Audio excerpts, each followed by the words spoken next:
Ni ikastolara joateko autobus hartzen nuen, zeren erdialdean bizi nintzen, eta baita ere lagunekin ibiltzeko, ez? Askotan hondartzara joateko, bai Grosera, bai Ondarretara, hor ibiltzen ginen, eta oso eroso.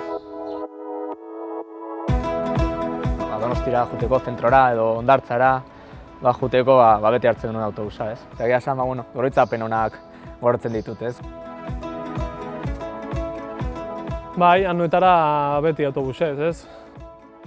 Irrikitan noiz iritsi zen partido ordua autobus hartzeko eta dena batera joateko, ez? Azkenean, Edraleko partidoak autobusean hasten zian, ez?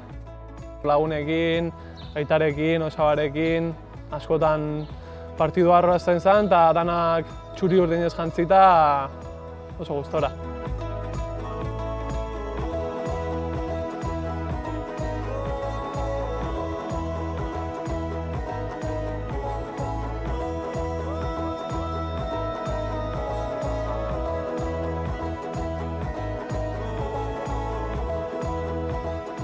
Akordatzen naiz derbi baten 5-0 irabazi zuela Realak eta gero bueltan autobusean danok abesten, salto egiten, autobusa mugitzen eta oso momentu polita bizi zian hor.